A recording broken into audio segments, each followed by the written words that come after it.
coup, comment toi tu analyses le fait qu'il n'y ait toujours pas de head of football, de directeur sportif, hein, mais ça me fait c'est ça, de directeur sportif. Est-ce qu'ils l'ont trouvé et ils peuvent pas le dire? Est-ce qu'ils galèrent pour le Non, trouver? C'est quoi la vérité? il n'est pas trouvé encore. Ça continue de chercher du côté du cabinet de chasseurs de tête new-yorkais. J'ai pas de nom à te donner, sinon je l'aurais fait. Et je l'aurais écrit déjà dans la Provence. Ce Olivier qu'on Piqueux, sait, c'est qu'Olivier Piqueux, aujourd'hui, c'est cuit. A priori, il va bosser c'est comme cuit. consultant pour un club anglais, d'après ce que j'ai compris. Ça reste à confirmer, mais a D'accord. priori, ce serait la tendance. S'ils avaient voulu faire Olivier Piqueux, ils l'auraient fait depuis longtemps. Ce n'est pas un dossier compliqué. Il était sans club. Il avait son expérience à Angers qui plaidait pour lui. Il avait pris des joueurs pas Ah chers oui, qu'il avait bon. revendus cher. Donc, voilà, s'ils avaient voulu faire Olivier Piqueux, c'était un dossier simple, malgré son problème au prud'homme avec le SCO. S'ils avaient voulu le faire, ils l'auraient fait. Donc voilà. Donc aujourd'hui, ça recherche toujours. Ils ont le cabinet de chasseurs de tête new-yorkais n'a toujours pas trouvé l'oiseau rare et ils continuent d'éplucher des dossiers. A priori, ça avancerait, mais bon, pour l'instant, le head of football, c'est André Villas-Boas.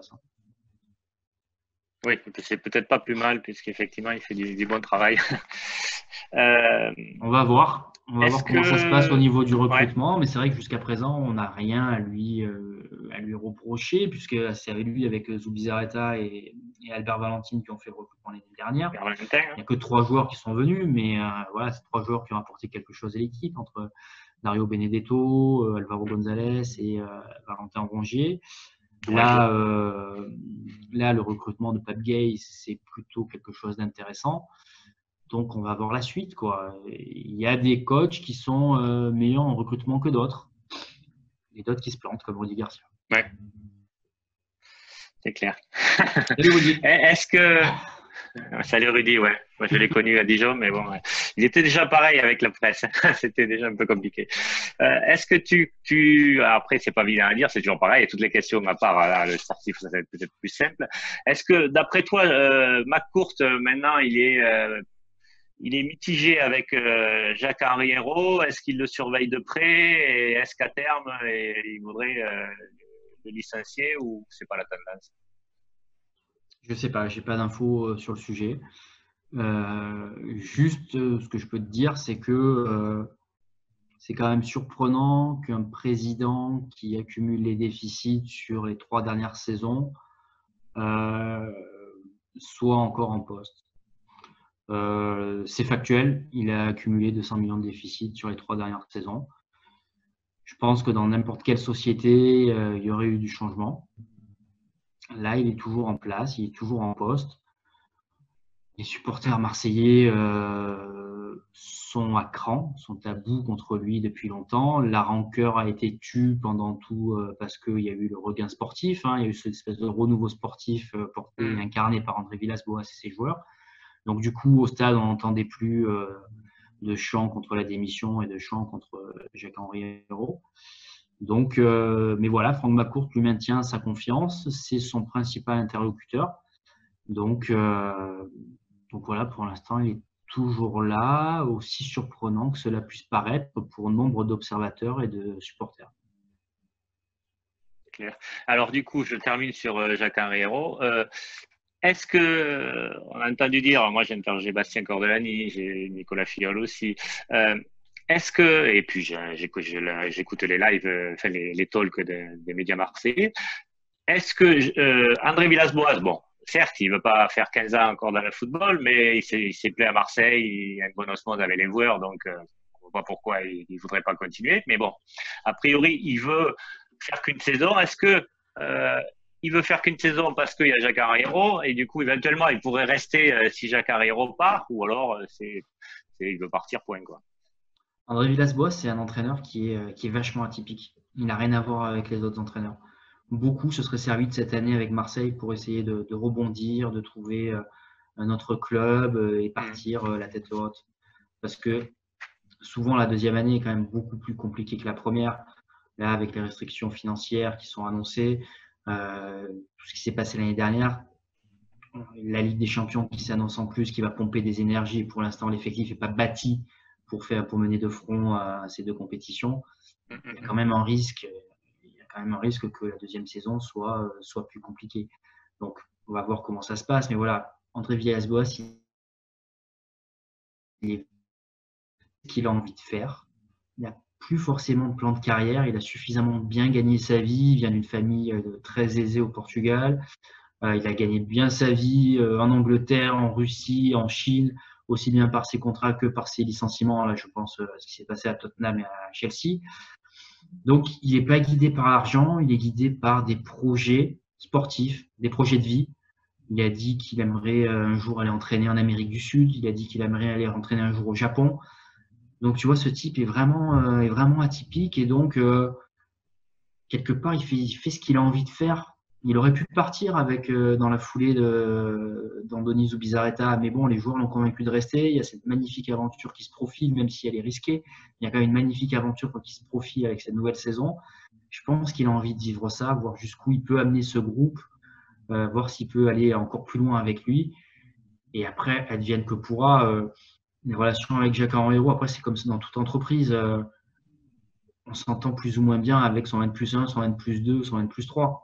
Mais tant qu'on arrive à bien faire son métier, finalement, c'est pas le plus important, à mon avis. Donc, c'est à partir du moment où on n'arrive plus à le faire, qu'on nous met des bâtons dans les roues, là, on peut se poser des questions. Mais voilà, c'est difficile. Voilà, encore une fois, André Villas-Boas, il est vraiment à part par rapport à tous les autres entraîneurs. Et voilà, il ne fait pas ça pour trouver une super porte de sortie et rebondir. S'il faut lui-même, il ne le sait pas, quoi. Il ne sait pas qu'est-ce qu'il fera en juin 2021, quoi. Je pense qu'aujourd'hui, il ne le sait pas. Il a des projets. Il ne s'en cache pas, d'ailleurs. On peut lui reprocher certaines choses. André Villas-Boas n'est pas celui de ne pas être franc. Il joue franc jeu, il joue carte sur table sur quasiment tous les dossiers. Donc voilà, il a dit qu'il aimerait entraîner une équipe nationale. Il a dit qu'il aimerait entraîner au Japon. Il a dit qu'il aimerait entraîner en Amérique du Sud. Il lui reste quelques années devant lui. Et il va peut-être essayer de mettre à profit pour faire ça avant de devenir président de Porto, a priori. Ça aussi, ça fait partie de ses ambitions. C'est son rêve, c'est son club de cœur, de toute façon. Voilà, c'est un club où il est encore socios. Il est allé voter pour le président il n'y a pas longtemps, pour les élections du président. Donc voilà, il est vraiment à part. Tu vois, il n'y a pas beaucoup d'entraîneurs qui rêvent de devenir président de leur club de cœur. J'en connais pas beaucoup. Donc voilà, donc tout ça pour te dire qu'il est vraiment à part et que je pense qu'il fonctionne beaucoup au feeling, au projet de sportif, au projet de vie. Et voilà, après il restera pas. On verra déjà comment va se passer cette saison, les moyens dont il aura à disposition. C'est long. Alors, j'ai une question complètement différente, en fait. C'est pourquoi à l'OM, il n'y a pas d'ancienne gloire à des postes clés. Alors qu'il y a des joueurs évidemment, c'est pas n'importe quelle personne, il faut avoir les compétences, mais en fait, il y a Rudy Voller, par exemple, il est compétent, il est directeur sportif, entraîneur. Stojkovic, bon, certes, c'est mon joueur fétiche, mais c'est pas que pour ça, c'est qu'il a été président de la Fédération de Serbie, entraîneur et entraîneur au Japon. Enfin, voilà. Bon, Papé, il a été entraîneur. Et puis, bon, il ne ferait pas de tâche quand même. Bon, là, il vient de reprendre un club, mais Franck Sauzet avec son analyse, Ravanelli qui est directeur sportif, Enze qui est entraîneur, Bey qui va être entraîneur. Pourquoi à l'OM, on n'arrive pas, ou on ne veut pas intégrer des anciennes gloires, à part Basile Boli qui a un rôle d'ambassadeur? Franchement, je ne sais pas. J'ai pas de réponse claire à t'apporter là-dessus. C'est vrai, tu vois, par exemple, pour l'OM de football, on cherche aussi à savoir qui est-ce que ça pourrait être, et on se dit, est-ce qu'il n'y a pas d'anciens Olympiens qui pourraient faire l'affaire? Et pour moi, il y en a peut-être qui pourraient faire l'affaire, mais aucun n'a été contacté. À qui je pense? Je pense à Klaus Allofs, qui a été directeur sportif de Wolfsburg. Voilà, qui connaît l'OM, qui reste attaché à ce club-là, qui a été directeur sportif qui bosse, connaît le marché allemand, donc qui connaît les agents, qui sait comment ça se passe. Klaus Allofs, pourquoi pas, tu vois. Je dis pas qu'il faut que ce soit lui, mais ça aurait pu être un candidat crédible. Autre candidat crédible, à mon avis, Eric Roy. Eric Roy qui a joué à l'OM, le père d'Eric Roy a joué à l'OM. Il a été dirigeant à Nice, il a été dirigeant à Lens, il est dirigeant à Watford. Pourquoi tu n'essayes pas de le contacter? à un moment ou à un autre, tu vois, pour prendre la Exactement. température, ça Ouais, bien t'intéresse, sûr. ça t'intéresse pas, qu'est-ce que tu proposes, où est-ce que tu vas. Donc, et c'est pas le mec le plus, c'est pas l'ancien le plus glorieux, mais c'est quand même Ouais, bah, enfin, il connaît un le club. ancien C'est joueur, important de voilà, connaître l'histoire. qui connaît le club Ouais, et c'est qui important. connaît aussi ce genre de poste. Donc Bien voilà, sûr. c'est pas forcément lui la personne idéale, mais pourquoi tu n'essayes pas de les contacter, de les approcher et de prendre un peu Mhm. leur avis, leurs sentiments, ça t'intéresse pas, qu'est-ce que tu Bien ferais, sûr. quel serait ton projet, tes ambitions, etc., etc. Donc ouais, je sais pas pourquoi il y a une espèce de défiance envers les anciens.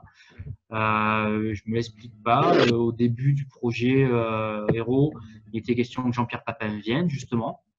Il y avait eu des contacts qui avaient été Ouais. amorcés dans ce sens-là. Et du jour au lendemain, Papin n'a plus eu de nouvelles.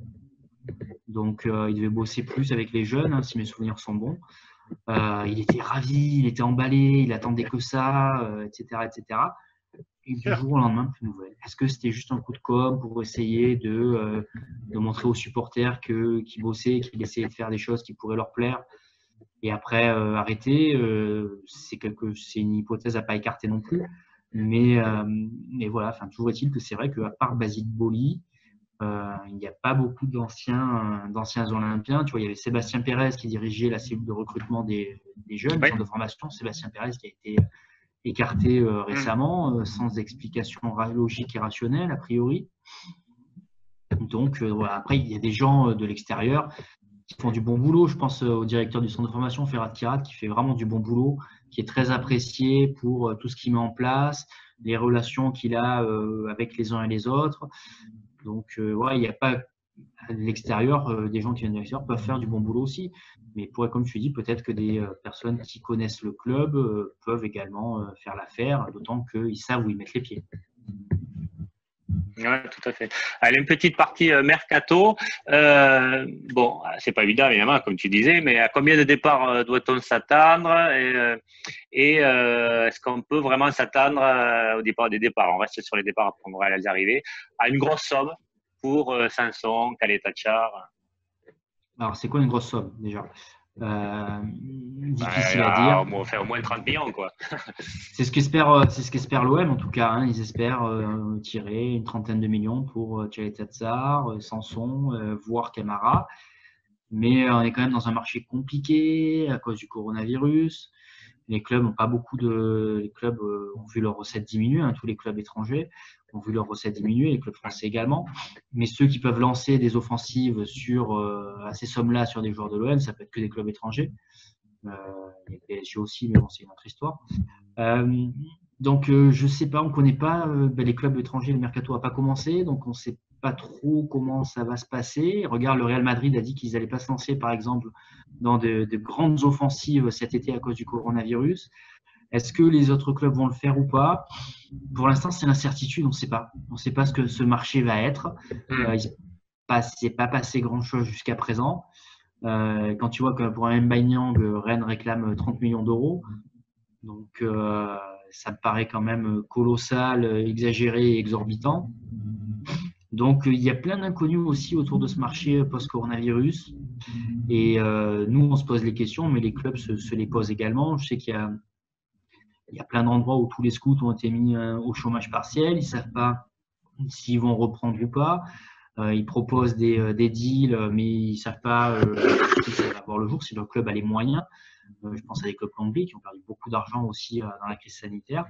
Donc, ça aura forcément un impact sur les transferts, sur le prix des transferts. Et est-ce que les clubs vont faire des grosses propositions? Des agents me disent oui, qu'il y aura des grosses propositions, mais sur des gros joueurs. Est-ce que sur des joueurs qui ne sont pas considérés comme faisant parmi les top joueurs, est-ce qu'il y aura des grosses propositions? Plus difficile à dire. Aujourd'hui, c'est même impossible à dire parce que finalement, il n'y a rien qui est lancé. Alors, en parlant de grands joueurs, c'est une blague, hein, je l'entrée. Donc, on a des Mitroglou, on a des Germain, on a des Kawi. Est-ce qu'on va arriver à s'en séparer? Alors, même gratuitement, évidemment, parce qu'on ne va pas demander 15 millions pour Mitroglou. Est-ce qu'on va réussir à en faire partie? J'ai vu dernièrement ton article là, un stage, où Mitroglou, voilà, et peut-être il pourrait partir, mais est-ce qu'on va vraiment y arriver? C'est Mitroglou, compliqué. Germain Cahoui. Déjà, il est pas là. Moi, je suis en Allemagne. Je suis arrivé hier en Allemagne là, où l'OM est en stage. Il n'est pas là encore, même s'il a fini la saison plus tard parce qu'avec le PSV Eindhoven, il est toujours pas là. Ce qui est compliqué, c'est son salaire. Il a un gros salaire. Donc, est-ce qu'il serait prêt à consentir des efforts pour le baisser parce qu'il va avoir 32 ans? Est-ce qu'il est prêt à faire une saison blanche à l'OM? Donc, il ne faut pas écarter non plus, comme il nous reste qu'un an de contrat, il ne faut pas écarter non plus la solution d'un accord à l'amiable. Donc, ouais, il y a plein de pistes comme ça à creuser. Valère Germain, il lui reste un an aussi. Il a un gros salaire, donc c'est ce qui refroidit beaucoup de courtisans. Comme il lui reste qu'un an, tu ne vas pas le prêter, ça n'a aucun intérêt. Et puis, il ne faut pas oublier que Valère Germain, c'est quelqu'un qui est apprécié dans le vestiaire par son état d'esprit. On a l'impression que c'est un lieu commun de dire ça, mais non, c'est vraiment la réalité, quoi. Tout le monde, c'est le mec qui ne fait pas de vagues, qui est bien intégré, bien apprécié par tout le monde. Donc voilà, donc Cahoui, après, c'est un autre marché aussi. Il avait failli partir l'année dernière. Finalement, ça ne s'était pas fait. Donc après, c'est vrai qu'il ne s'est pas mis beaucoup en valeur. Il a très peu joué. C'est pas des dossiers qui sont simples. Oui, ça on le sait. D'autant qu'ils ont tous des salaires importants à différents niveaux, évidemment, parce que Mitroglou a un salaire plus important que Germain, qui lui-même a un salaire plus important que Cahoui. Mais ça reste des salaires qui sont élevés pour la plupart des clubs français. Donc pas simple. Ouais. Au niveau des arrivées, est-ce que, si je résume, l'OM cherche un latéral droit parce qu'a priori Sarr ou Sakai va partir, un latéral gauche, enfin, pour suppléer à ma vie, un attaquant de complément à Dario Benedetto, donc plus le milieu défensif, mais ça y est, c'est fait avec Gay. C'est là, ou alors il y a également d'autres postes qui pourraient être ciblés. Alors il y a des rumeurs, là j'ai vu un milieu défensif, mais ça me paraît bizarre. Ça me paraît bizarre le milieu défensif, sauf s'il y a un départ, sans doute. Je sais qu'il y a des joueurs qui sont proposés à André Villas-Boas, comme c'est le lot quotidien, ça, hein, il reçoit plein de propositions régulièrement des services des uns et des autres.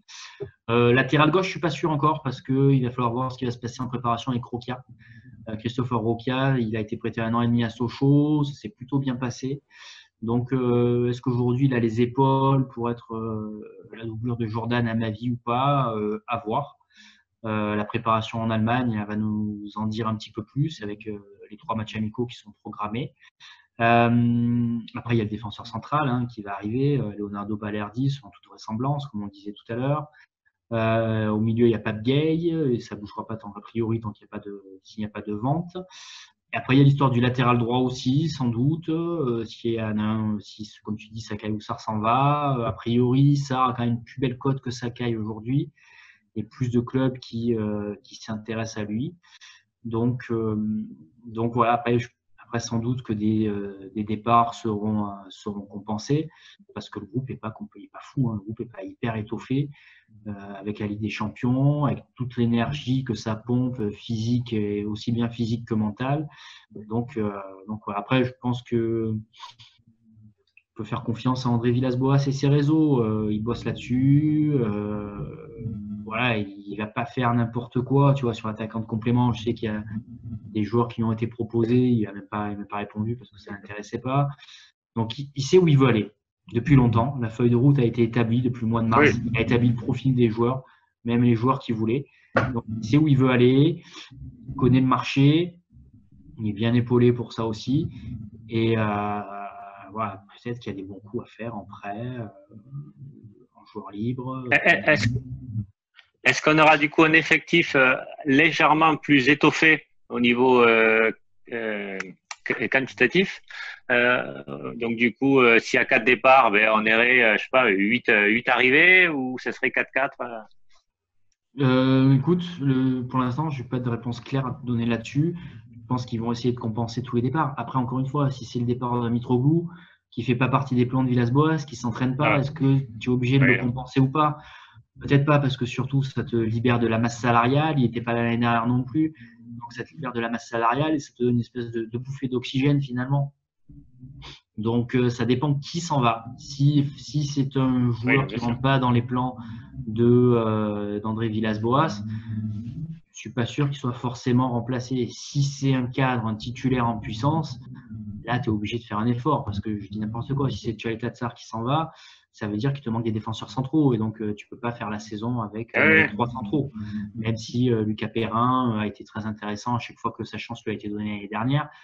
Est-ce que ça va être suffisant? On peut se poser la question. Je pense que tu as besoin d'un peu plus de joueurs dans la rotation malgré tout. Ah oui, bien sûr, bien sûr. Donc, je voulais avancer, on termine, hein, je suis un peu loin, désolé. Au niveau sportif, comment tu vois la saison à venir, toi? Est-ce que tu te dis, bah, finalement, avec André Villas-Boas qui reste, qui a l'appui des joueurs, a priori, quand même, l'effectif va pas trop être chamboulé, même s'il faut quand même des départs. Tu es assez optimiste ou bon, tu te méfies de la concurrence, notamment Nice qui se renforce beaucoup, Lyon qui peut peut-être revenir, Lille sera peut-être toujours là, Monaco Non, peut-être. moi, par nature, j'ai envie d'être optimiste, j'ai envie d'y croire que ça va bien se passer. Ben, d'ailleurs, il y aurait toutes les raisons objectives pour que ça se passe bien. Après, on sait que la deuxième saison est quand même toujours plus compliquée à l'Olympique de Marseille. Donc le groupe, a priori, ne va pas changer beaucoup. C'était Bernard Tapie qui disait que régulièrement, à son époque, ben, il changeait volontairement 30 à 40% de l'effectif pour un peu redistribuer les cartes et redonner un peu de 109, insuffler un petit peu de 109 à tout ça. Didier Deschamps faisait pareil, hein. Rappelle-toi, quand il était venu à l'OM, même quand ça marchait, il essayait de changer grosso modo 30% de l'effectif pour Oui, que oui, pour pour que les régénérer. Ouais. remplaçants ne soient pas installés dans leur rôle de remplaçant et les titulaires ne soient pas installés dans leur rôle de titulaire, qu'ils soient titillés en permanence, etc., etc. Donc Exactement. voilà, donc après peut-être que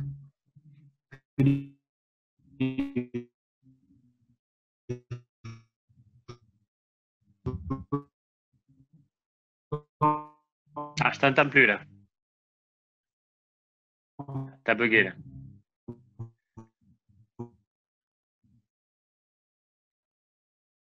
Allô? Ah, t'as bugué là. Tu as bugué.